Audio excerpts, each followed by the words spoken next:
जल लेकर के पंडाल में बैठे मेरे समाज के भाई बहन, आप लोगों ने आज सातपुड़ा में हमको सेकंड टाइम बुलाया, दूसरी बार बुलाया। पहले हम लोग रात में आए थे और अभी साल भर भी पूरा नहीं हुआ ने हम लोगों को यहाँ पर आप लोगों ने बुलाया। सबसे पहले तो हम आपको धन्यवाद देंगे। साथ ही हमारे कवाट के भाई हम लोगों को यहाँ लेके आए। छोटा उदयपुर के भाइयों ने हमको खाना खिलाया हमारे साथ में, क्योंकि हम लोग कहीं पर भी जाते हैं अकेले नहीं जाते, तो इस इलाके में आते हैं तो हमारे दाहोद के भाइयों को हम लेके आते हैं। जैसा कि अजय भाई ने बताया और उससे पहले एडवोकेट अभिजीत जी भी बता रहे थे, हमारे समाज के सामने बहुत सारी समस्याएं हैं, लेकिन समाधान क्या है इस पर हम लोग कम बात करते हैं। ये कई बार मैं कह चुका हूं और मेरा सोचने का नजरिया, समस्या तो है लेकिन समाधान क्या है इस पर ज्यादा मेरा सोचने का नजरिया है। और समस्या है तो क्यों है, उसका कोई न कोई कारण होता है। ये हम लोग बार बार आपके बीच में रखते हैं।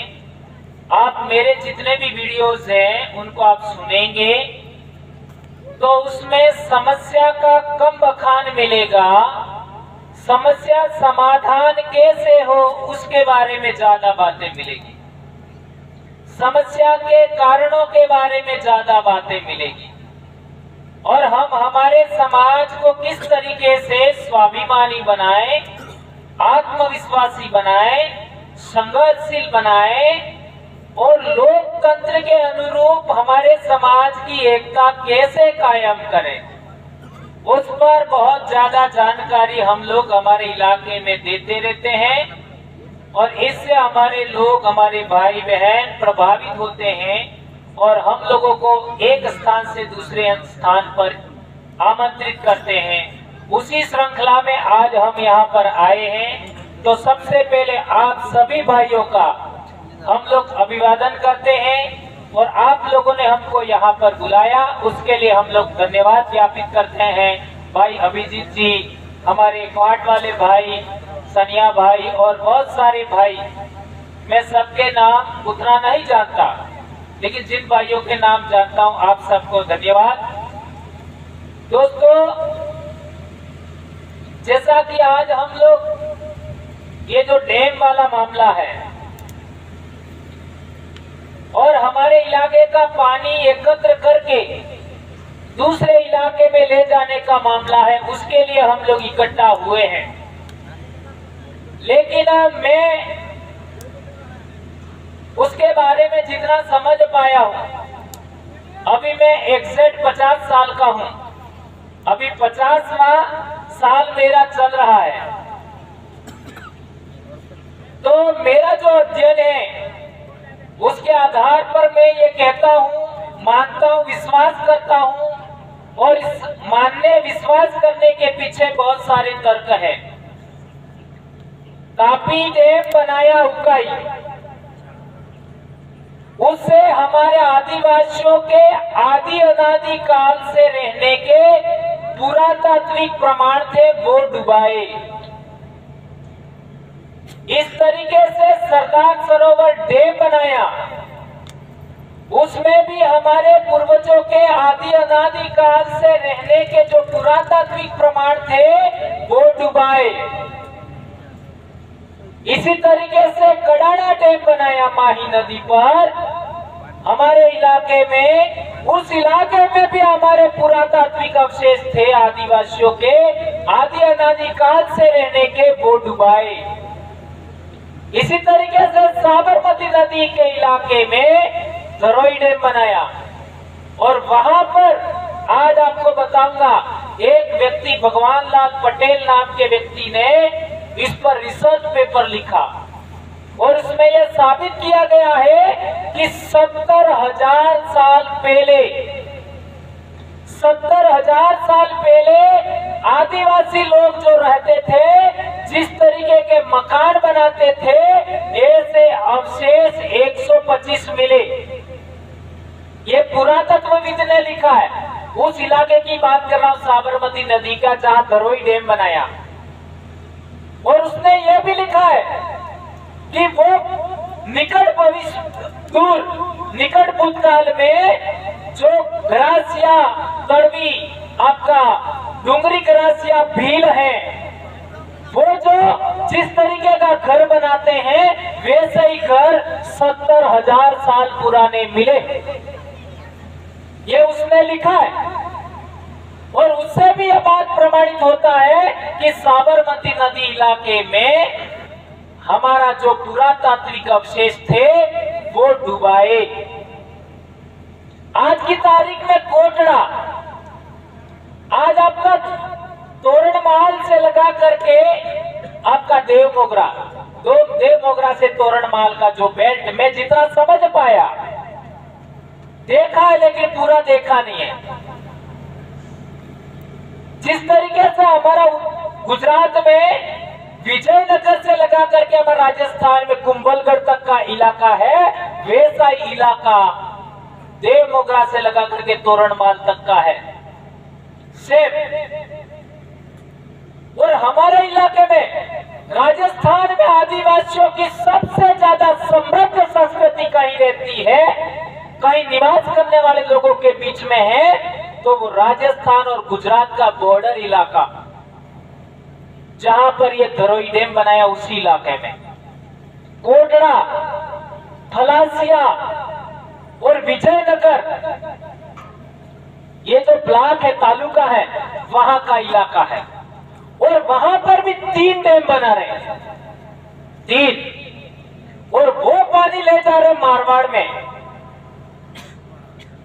और मारवाड़ के इलाके में पानी ले जाने के लिए हमारा बहुत बड़ा इलाका डुबाया जा रहा है। तो पहले ये 4 डैम पर बात करें, और बहुत सारी बातें, लेकिन ये 4 डैम की बात करें तो हमारे लोगों का बहुत सारा जमीन, खेती बाड़ी का जमीन, हमारी संस्कृति से जुड़े इलाके, हमारे देवथानक, हमारे पूर्वजों के पूजा स्थल, हमारी संस्कृति से जुड़े बहुत सारे इलाके उन लोगों ने डुबा दिए। और आज का तारीख में हमारे राजस्थान में जो ये जो 3-4 डैम बनाने का है, और उसका पानी भी टनल बना करके, टनल बना करके, अर्थात टनल का मतलब होता है बोगदा, है ना, क्या बोलते बोगदा बना करके पूरे मारवाड़ इलाके में ले जाने का है। और आपके इलाके में भी वैसी परिस्थितियां हैं। ये जो खड़की, लेकड़ा, वेलखेड़ी, मोजरा, राजबर्डी, सेलकुई और जलोला, ये जो 7 डैम बनाने का है, और 7 डैम बनाने के बाद में इसमें करीब सभी जगह से टनल है, बोगदा है, और वहां से पूरा सातपुड़ा से नीचे से क्रॉस करके पानी तलोदा के इलाके में ले जाया जा रहा है सर।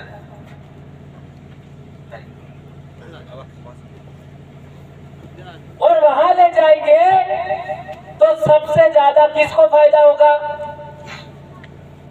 मैं आप लोगों से सवाल कर रहा हूं, मैं हिंदी बोल रहा हूं, समझ में आ रहा है ना? यहाँ 7 डैम बना करके पानी तलोदा इलाके में ले जाया जाएगा तो सबसे ज्यादा फायदा किसको होगा?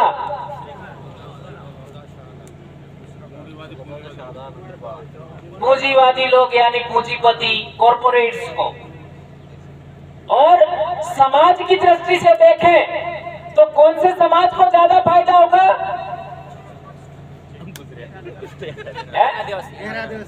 गैर आदिवासी। गैर आदिवासी में भी कौन? उदाहरण बताओ एक आध समाज का, ज्यादा कौन सा समाज? पाटिल, गुजर पाटिल है ना। अब ये सरदार सरोवर डैम बनाया, उसका पानी सबसे ज्यादा कौन पी रहा है? गुर्जर पार्टी, वही गुर्जर और पार्टी है ना, उधर पाटीदार बोलते हैं। कच्छ इलाके में है ना, गुजरात के इलाके में। और हमारा जो इलाका डुबाया कडाना डैम बना करके, और आपका धरोई डैम साबरमती, उसका भी पानी सबसे ज्यादा इस्तेमाल कौन करता है? वो ही लोग, पाटीदार समाज का भी सबसे ज्यादा इसका फायदा होगा। अब सवाल पैदा होता है कि एक समाज की लाखों पीढ़ियां जिस इलाके में गुजरी, लाखों पीढ़ियां जिस इलाके में रह रही है, उस समाज को बर्बाद करना, और एक ऐसा समाज जिसके पास समतल जमीन है, सत्ता भी उसके पास है, पैसा भी उसके पास है, उस समाज को फिर फायदा देना, बार बार फायदा देना। एक बार फायदा देने का मतलब समझ में आता है, बार बार फायदा देना, और एक समाज को बार बार बर्बाद करना, बार बार बर्बाद करना। इतना बड़ा षड्यंत्र चल रहा है, तो उस षड्यंत्र के कारण क्या है, क्या कारण है, उसको हमें ढूंढना पड़ेगा। बुखार आता है, मलेरिया होता है, तो उसका भी कारण होता है। क्या कारण होता है? प्लाज्मोडियम। प्लाज्मोडियम नाम का आपका विषाणु होता है, वो हमारे शरीर में जाते ही मलेरिया होता है। और वो किसके पेट में पलता है? मादा एनोफिलिस, मच्छर के पेट में, ठीक है। और हमारे शरीर में आने के बाद हमको मलेरिया होता है। अब मलेरिया को दूर करना है तो मादा एनोफिलिस को रोकना होगा, मच्छरों को रोकना होगा, दवाई भी करना होगा। यही तरीका, दूसरा कोई तरीका बचता नहीं है। हमारे उधर हमारे भील लोग क्या करते थे, मैं भील हूं, भील लोग क्या करते थे, बुखार आ जाता था तो घास होती है ना, कांटे वाली घास, छोटे छोटे कांटे होते हैं, अभी अभी पकी है, अब पक गई है, वो जंगल में मिलता है, उसमें जा करके यूं लोटपोट होते थे, इसमें यूं क्या रगड़ा जाना, यूं उल्टा पुल्टा, इससे लोटपोट हो जाते थे तो बुखार मिट जाता था। ये अपने लोगों का, उनका आइडिया था। अब इससे कैसे मिटता था, क्या था, वो ही जाने, लेकिन हमारे पूर्वज बताते। अब मैं आप लोगों से पूछना चाहता हूं, क्या हमारे लोग अनपढ़ थे? देश आजाद होने से पहले अनपढ़ थे, लेकिन 500 साल, 1000 साल पहले हमारे लोग अनपढ़ थे? नहीं थे। बहुत गंभीर बात समझना,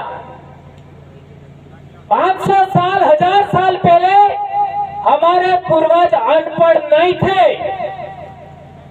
इन मूर्खों ने क्या समझाया? अनपढ़ थे आदि अनादि काल से।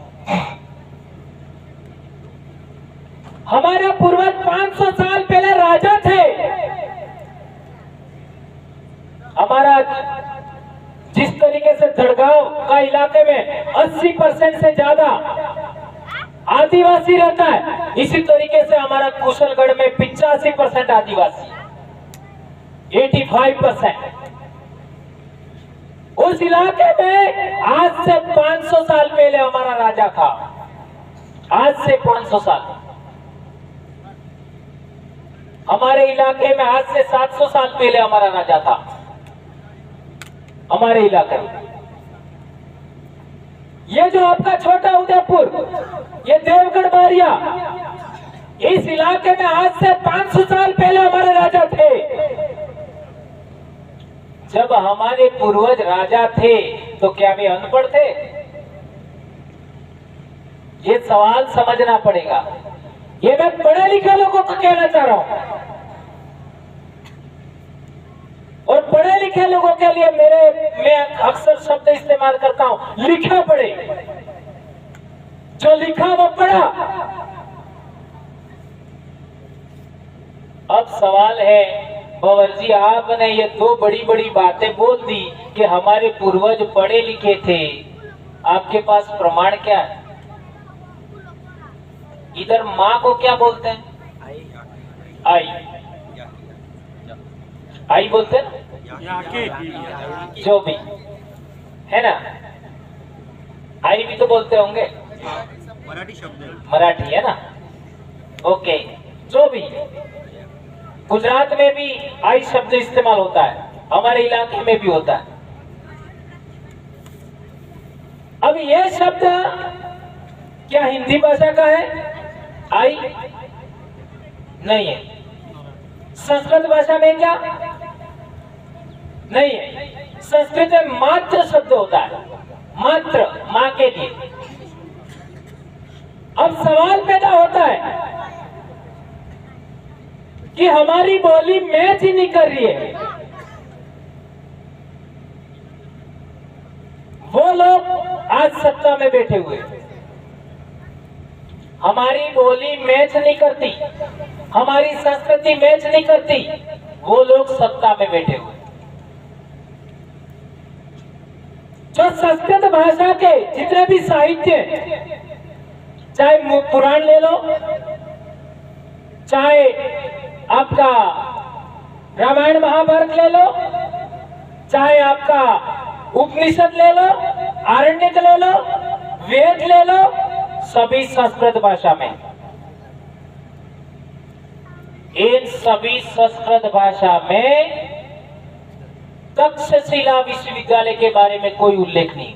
तक्षशिला, नालंदा विश्वविद्यालय के बारे में कोई उल्लेख नहीं है। नालंदा विश्वविद्यालय के अंदर 10,000 स्टूडेंट, 10,000 विद्यार्थी एक जगह पढ़ते थे। आवासीय विद्यालय था। 2,000 शिक्षक पढ़ाते थे। 2,000 दूसरे देशों के लोग आकर के पढ़ते थे। दूसरे देशों के, उसके बारे में किसी भी किताब में संस्कृत भाषा का उल्लेख नहीं है। जबकि वो मिला, उसका प्रमाण है, भवन मिल गया। कम से कम 27 विश्वविद्यालयों का प्रमाण मिला है। उसके बारे में पुराण में कोई उल्लेख नहीं है, रामायण महाभारत में कोई उल्लेख नहीं है, आरण्यक में कोई उल्लेख नहीं है, उपनिषद में कोई उल्लेख नहीं है, वेदास में कोई उल्लेख नहीं है। आप गंभीरता से समझेंगे।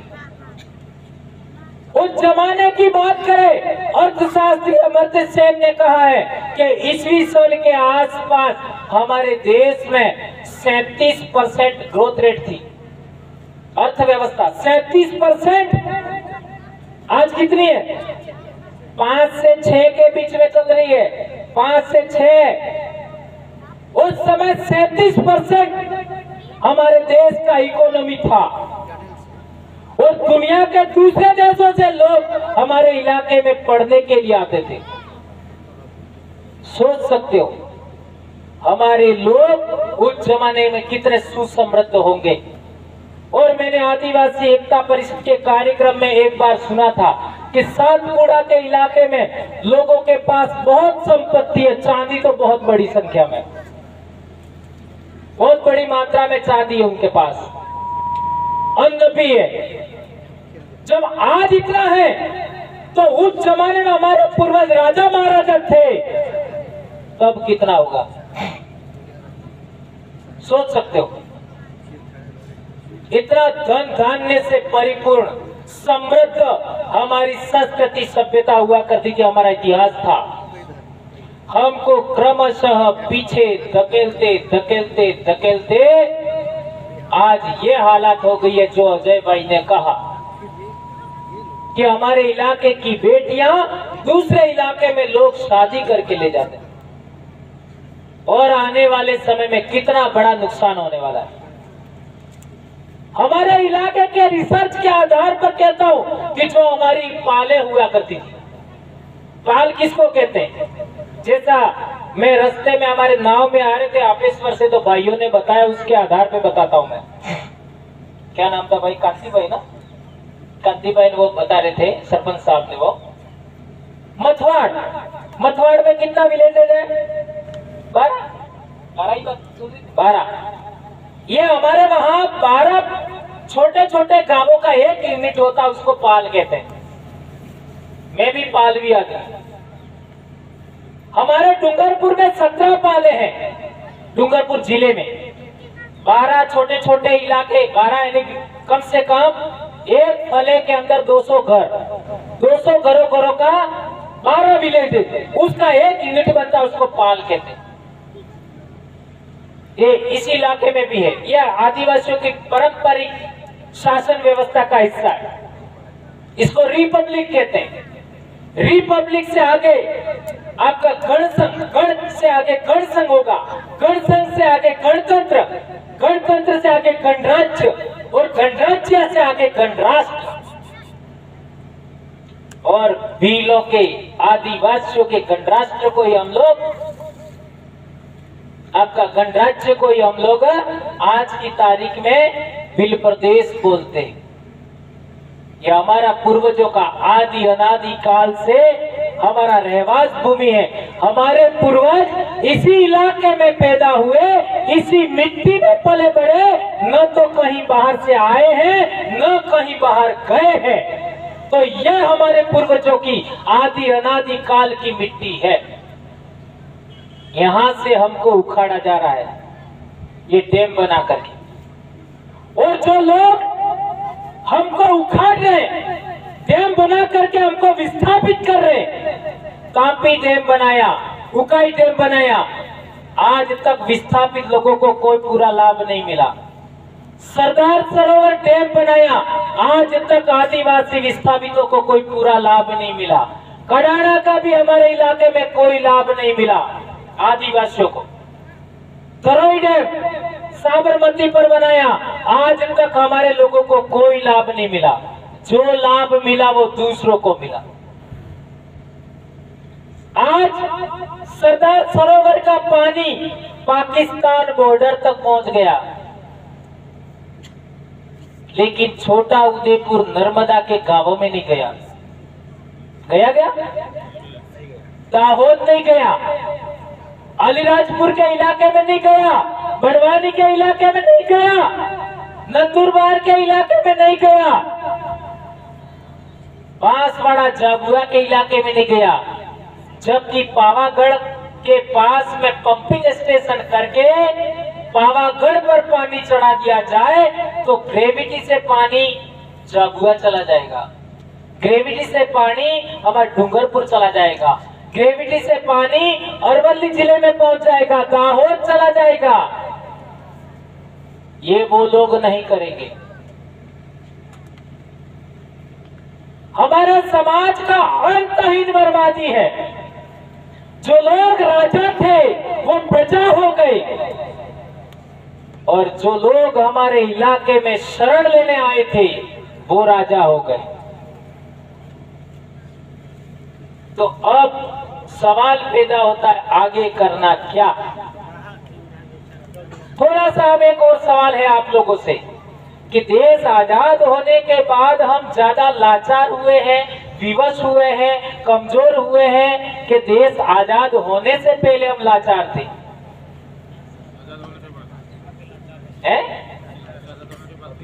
देश आजाद होने के बाद लाचार है। बात तो बराबर है ना? बाद में। और यदि आपके इलाके में कोई भी काम हुआ होगा उस पर आपके जनप्रतिनिधि का हस्ताक्षर होगा। कोई भी जनप्रतिनिधि चाहे सरपंच होगा, चाहे तालुका पंचायत वाला होगा, चाहे जिला पंचायत वाला होगा, चाहे आपका एमएलए होगा, चाहे एमपी होगा, उसकी सहमति जरूर लिया होगा, उसका हस्ताक्षर लिया होगा। भले उसकी मजबूरी होगा, लेकिन साइन जरूर लिया होगा,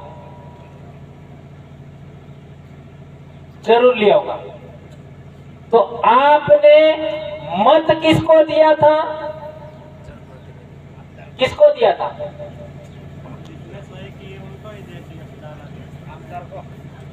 आमदार, खासदार, जो भी। मत का मतलब क्या होता है?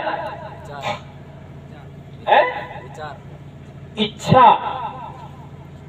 मत इच्छा। मेरी इच्छा आपको दान की,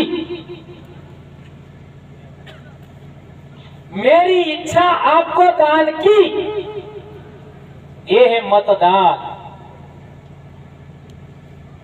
मताधिकार था, हमारे लोगों ने मतदान बना दिया।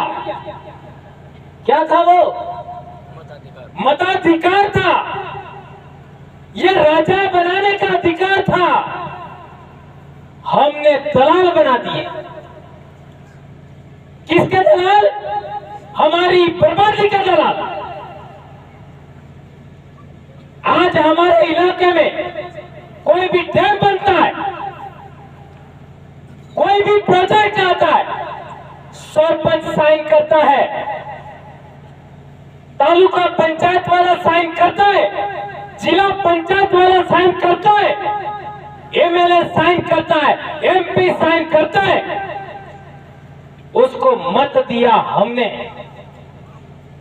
मत का मतलब इच्छा। हमारी इच्छाएं कहां केंद्रित हुई? एमएलए में। और एमएलए ने साइन किया और उनको ले दिया कि यहां डैम बनाओ। तो हमारी इच्छा किसको चली गई? उस एमएलए में। और सारी इच्छा एमएलए से कहां चली गई? गैर आदिवासी के पास है, जिसके पास सत्ता है। तो हमारे पैरों पर कुल्हाड़ी किसने मारी? हमने मारी। हमारे पैरों पर कुल्हाड़ी हमने मारी। हमने हमारी इच्छा दान किया कि हमारे को डुबाओ, हमारे पहाड़ बर्बाद करो, हमारे जंगल बर्बाद करो, हमको जमीन से उखाड़ फेंको। उसके लिए हमने इच्छा दिया, इसके लिए इच्छा दान किया। ये दोषी है लोग। मैं कहना चाहता हूं, मेरे से आगे वाले सभी संगठन करता दोषी है आदिवासियों की बर्बादी के। सभी नेता दोषी है आदिवासियों की बर्बादी के। और ये लोग भी बर्बादी के दोषी नहीं है। हम लोगों ने विकल्प नहीं दिया कि हमारे समाज का सत्ता में भागीदारी कैसे होगा, हमारा एमपी एमएलए किस तरीके से सिलेक्शन होगा, इसका हमने आज तक रोड मैप नहीं बनाया। क्या बनाया? नहीं बनाया। आज तक हम लोगों ने हमारे समाज की बर्बादी पर हस्ताक्षर करे, आंसू मारे। हमने आज तक हमारे समाज को किस तरीके से आजाद किया जाए, किस तरीके से आजाद रखा जाए, आज तक नहीं सोचा हम लोगों ने। मैं नौकरी में रहते हुए नौकरी दांव पे लगा करके 2011 से बीमार हूं मैं। ये बीमारी मेरे को 2011 से। बाप की अकेली संतान हूं मैं, 5 बहनें मेरी। सब कुछ दांव लगा पकड़ के हमने हमारे इलाके में नए तरीके से संगठन खड़ा किया। उसका कोई अध्यक्ष नहीं है। आदिवासी परिवार के नाम पर सभी लोग डरते हैं। आदिवासी परिवार का कोई न अध्यक्ष मिले, न संयोजक मिले, न महासचिव मिले, कुछ नहीं। टाइटल होता आदिवासी परिवार। ऐसा संगठन बनाया। और हम यहाँ मंच पर कभी बैठता ही नहीं है, क्या बोलने आते हैं, हम नीचे बैठते हैं, ऊपर कभी नहीं बैठते, नीचे बैठते हैं जनता के साथ। और जनता को पावर दिया, पब्लिक को पावर दिया कि आपका जनप्रतिनिधि कौन होगा, आप तय करो। इजाजम पर तय होना चाहिए और तय होने के बाद आगे बढ़ाओ। जिला वाला साइन करेगा, प्रदेश वाला साइन करेगा और वही मैंडेट राष्ट्रीय अध्यक्ष साइन करके आपको देगा। 1 रुपया भी आपको देने की जरूरत नहीं है, कहीं जीजूरी के लिए जाने की जरूरत नहीं। इस तरीके का फार्मूला बनाया और अभी अभी इलेक्शन हुआ है। इलेक्शन के बाद में रिजल्ट आने के बाद ये पहला प्रोग्राम है। 4 जीत गए, कोई पैसा ज्यादा खर्च नहीं हुआ, 4 जीत गए, करोड़पति हार गए, बड़े बड़े ओहदेदार हार गए और 4 सेकंड दूसरे नंबर पे और भारत तीसरे नंबर पे। भारत देश के इतिहास में ऐसा पहले कभी नहीं हुआ था। टीवी वाले बोल रहे हैं 3 महीने पहले पार्टी आई, 4 जीत गए, 3 महीना पहले। ये काम हम लोगों ने बहुत पहले किया होता तो आज हमारे समाज की नौबत नहीं आती। हमारी इच्छा का, हमारे मत का, हम क्या चाहते हैं, हमारे निर्णय का सम्मान विधानमंडल में होना चाहिए था। हमारी क्या इच्छा है उसका सम्मान विधानसभा में होना चाहिए था, लोकसभा में होना चाहिए था। वहां किसकी इच्छा का सम्मान होता है?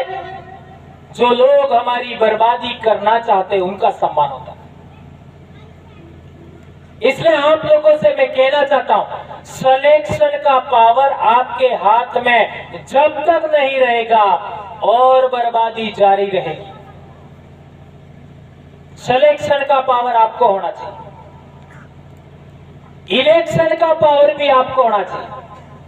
सिलेक्शन और इलेक्शन दोनों आपके हाथ में होना चाहिए। जैसे ये कौन सा विधानसभा है?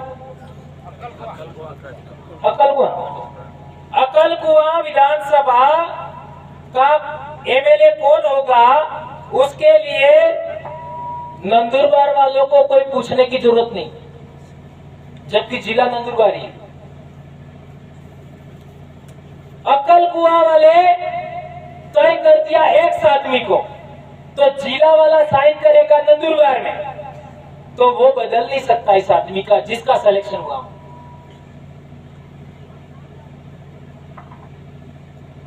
अकलकुआ विधानसभा का कोई आदमी सेलेक्ट किया आप लोगों ने, उसको नंदुरबार जिला अध्यक्ष है, वो उसको बदल नहीं सकता। इससे ऊपर होगा प्रदेश अध्यक्ष, वो उसको बदल नहीं सकता। उससे ऊपर होगा राष्ट्रीय अध्यक्ष, वो बदल नहीं सकता। तो अक्कलकुआ वालों को टिकट किसने दी? किसने दी? अक्कलकुआ वालों ने। अक्कलकुआ वालों को टिकट दिया अक्कलकुआ वालों ने, और वोट भी अक्कलकुआ वाले करेंगे। तो फिर हमारे नेताओं को नागपुर जाने की जरूरत नहीं पड़ेगी, बॉम्बे जाने की जरूरत नहीं पड़ेगी, गांधीनगर जाने की जरूरत नहीं पड़ेगी, भोपाल जाने की जरूरत नहीं पड़ेगी, जयपुर जाने की जरूरत नहीं पड़ेगी, दिल्ली जाने की जरूरत नहीं पड़ेगी। तो हमारा नेता हमारे बीच में रहेगा और हमारी बातें सुनेगा, और जो हमारी बातें वहां जाकर के बोलेगा, क्योंकि उसको किसी का डर नहीं है। टिकट का डर खत्म हो गया। जिस दिन टिकट का डर खत्म हो गया उस दिन के बाद आपके नेता बोलेंगे। ये है बड़ा फार्मूला हमने विकसित किया है। यदि उस फार्मूले पर हम काम करते हैं, मैं गारंटी देता हूं ये जो डैम है वो सब रुक जाएंगे, गारंटी है, सब रुक जाएंगे। कैसे रुकेंगे? आप मोर्चा निकालोगे, 1 लाख 2 लाख 5 लाख लोगों का मोर्चा निकालोगे, तो वो क्या करेंगे? आपका जो लीडर होगा उसको प्रेशर करेंगे, या आपसे कोई गलती करवाएंगे, या आपके बीच में उनके लोग घुसेड़ करके कोई उपद्रव करा देंगे, कुछ गलत करवा देंगे, फिर आपके ऊपर झूठे केस लगा देंगे। आपका जो लीडर होगा उसको केसों में फंसा देंगे, और फिर क्या है कि उसके साथ समझौता कर लेंगे, पैसा दे देंगे लोगों को, प्रमुख लीडरों को, और तो और ना सही ऐसे देशद्रोह जैसे आरोप लगा करके बड़े बड़े केस ठोक देंगे, और कुछ नहीं मिला तो कह देंगे नक्सलवादी है। ऐसा कह करके हमारे लोगों में विभाजन करा देंगे। आप लोग 5 लाख का भी रैली करोगे तो भी कोई फर्क नहीं पड़ेगा, और राजनीतिक संगठन के माध्यम से 100 लोग भी बोलेंगे तो भी असर पड़ेगा। क्यों? वो लोग राजनीतिक संगठन से डरते हैं, सामाजिक संगठन से नहीं डरते। कितने लोगों की रैली हुई उससे नहीं डरते, वो राजनीतिक संगठन से डरते हैं। इस वजह से हम लोगों ने हमारे कर्मचारियों का संगठन रजिस्टर्ड है, हमारे विद्यार्थियों का संगठन अब बना हुआ है, हमारे आपका स्ट्रगल करने के लिए फिर प्रदेश मुक्ति मोर्चा बना हुआ है, उसके राष्ट्रीय संयोजक अभी यहाँ कहा था, दिनेश का गया, यहाँ कहीं है हमारा, ये रख राष्ट्रीय संयोजक अभी वर्तमान में ये। युवा मोर्चा भी बनाया है, महिला मोर्चा भी है, और राजनीतिक संगठन भी रजिस्टर्ड हो गया, कर्मचारियों का संगठन भी रजिस्टर्ड। अब हमको किसी की कोई जरूरत नहीं। आज की तारीख में रजिस्टर्ड 10.5 लाख वोट हमको मिले, 10.5 लाख, और ये 10.5 लाख लोग एक जगह इकट्ठा हो गए तो हमारे पूर्वज एक गीत गाते हैं, दिल्ली मारी गादी है, हमारा भजन है, दिल्ली मारी गादी। अनपढ़ लोग कहते थे, दिल्ली मारी गादी का मतलब समझते हो? दिल्ली का राज सिंहासन हमारा है, और इसमें धड़गांव से लगा करके उदयपुर तक हो गया तो कितना लाख होगा? धड़गांव छोड़ दो, पालघर से अजमेर तक के आदिवासी एक हो गए तो दिल्ली में क्या होगा? है? आप लोगों का राज कायम हो जाएगा, आप लोगों का पुनः राज कायम होगा, और आप लोगों का राज कायम हो गया, कलम आपके पास रहेगी, और कलम आपके पास रहेगी तो कहां डैम बनेगा न कौन, कहां डैम नहीं बनाना है, तय कौन करेगा? आप तय करोगे। संयुक्त राष्ट्र संघ ने जो मेमोरेंडम पास किया, संयुक्त राष्ट्र संघ ने 13 सितंबर वाला, उसमें भी निर्णय लेने का पावर हमको है। संविधान के अंदर 5वीं अनुसूची के अंदर निर्णय लेने का पावर हमको है, 6वीं अनुसूची में भी हमको पावर है, आर्टिकल 13(3) में पावर हमको है। सभी कायदे हमारे हित में बने हैं, लेकिन कायदों का पालन करने वाले लोग दूसरों के इशारे से चलते हैं, इतना एक ही कमी है।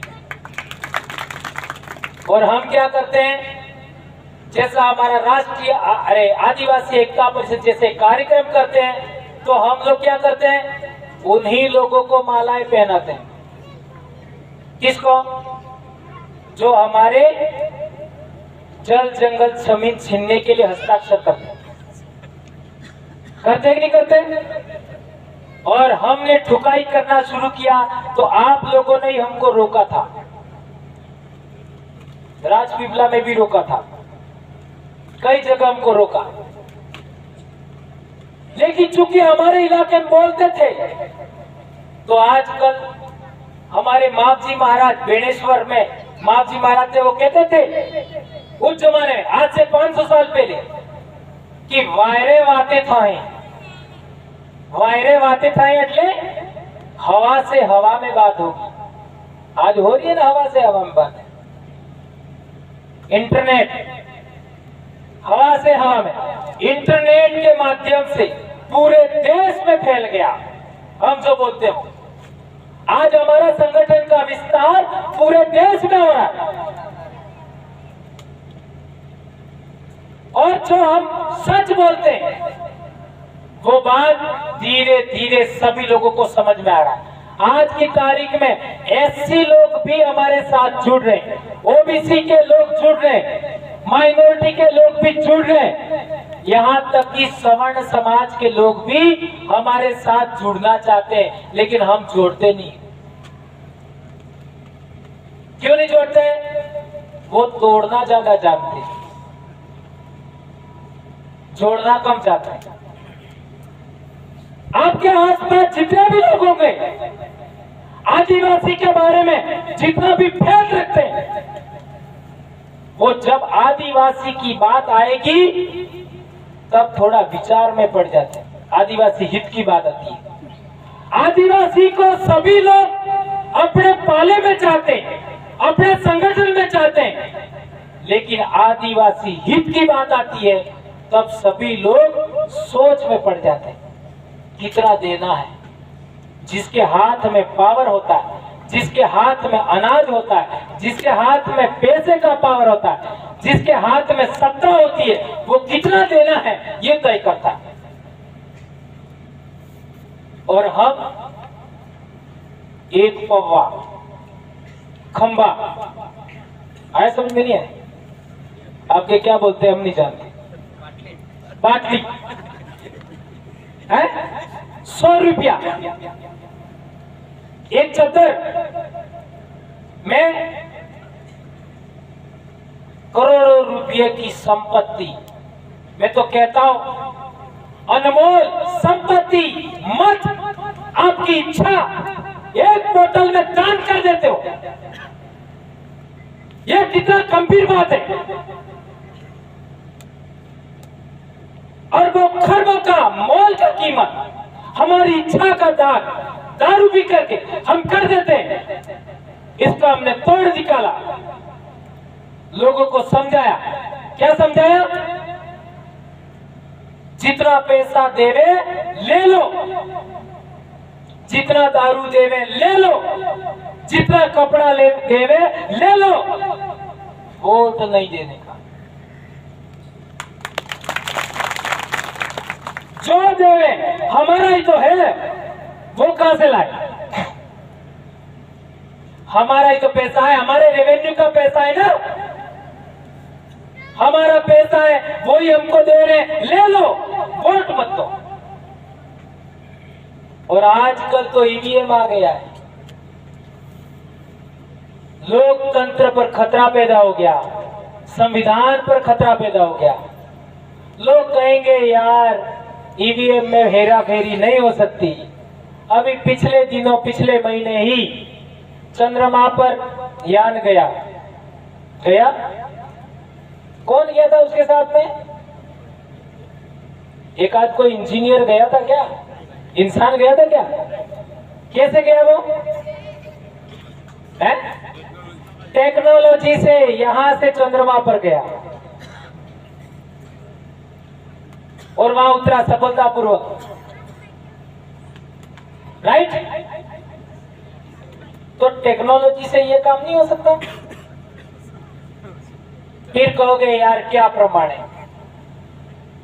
सुप्रीम कोर्ट ने भी बोला था कि फ्री, फेयर एंड ट्रांसपेरेंट चुनाव ईवीएम से संभव नहीं है। और जो ईवीएम बनाने वाले लोग हैं वो तो ईवीएम से चुनाव कराते भी। तो हम आदिवासियों को क्या करना चाहिए आने वाले समय? एक, सच बोलने वाले लोगों की पहचान करना होगा। नंबर 1, हमारे समाज के बारे में सच बोलने वाले लोगों को आइडेंटिफाइड करना होगा और उनके नेतृत्व में काम करना होगा। नंबर 1। दूसरी बात, पाखंड अंधविश्वास छोड़ना होगा। और तीसरी बात, हमारे समाज ने जिस आदमी का चयन किया है उसी को वोट देना होगा। हमारे समाज ने जिस आदमी का चयन किया है उसी को वोट देना होगा। और चौथी बात, ईवीएम का विरोध करना होगा। ये 4 चीजें यदि आप करते हैं उसी दिन से आपकी आजादी शुरू हो जाएगी। शारीरिक रूप से आजाद हो आप, लेकिन राजनीतिक रूप से आजाद नहीं हो, मानसिक रूप से आप आजाद नहीं हो। यहां तक कि आर्थिक गुलामी भी विकसित हो रही है, भौगोलिक गुलामी भी विकसित हो रही है। एक एरिया से दूसरे एरिया जाने के लिए टैक्स देना पड़ता है, टोल टैक्स। 2008 में मैं शाहदा आया था, आपका क्या नाम है, भीम सिंह भाई, उनके घर, वहां से जाते हुए ये क्या नाम है, बॉर्डर वाला खेतिया से बस में बिठाया मेरे को और कुक्सी में जाते रात हो गई। हमारे उधर तो रात को भी गाड़ियां चलती है। तो कुक्सी में मैंने बस स्टैंड पर जाके पूछा, 8 बज गया था रात की, तो जब हुआ जाने के लिए कोई बस मिलेगा, तो उन्होंने कहा नहीं। फिर मैंने कहा बड़ौदा जाने का, नहीं। मैंने कहा क्यों? तो ये रास्ता ब्लॉक कर देते, रात को नहीं जा सकते। ब्लॉक क्यों ब्लॉक करते? आदिवासी लोग जाने नहीं देते। ये क्या था? यही 5वीं अनुसूची थी। हमारे इलाके में हमारी इच्छा के अनुसार आपका आवागमन होगा। आज क्या हुआ? हमारी इच्छा के बगैर वो हमारे दिमाग में बैठे। घर का तो बात छोड़ो, अंधविश्वास पाखंड के नाम पर हमारे दिमाग में बैठे, घर में बैठे। इसलिए मेरे भाइयों, हमको मानसिक रूप से आजाद होना होगा, राजनीतिक रूप से आजाद होना होगा। और ये मुफ्त की जितनी भी योजनाएं हैं उनके लालच में हमारे जल, जंगल, जमीन, हमारे खनिज संपदा, हमारी धरती को बेचने से हमको बचना होगा। और उसके लिए क्या करना होगा?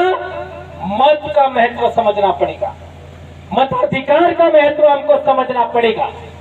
ये बातें हमको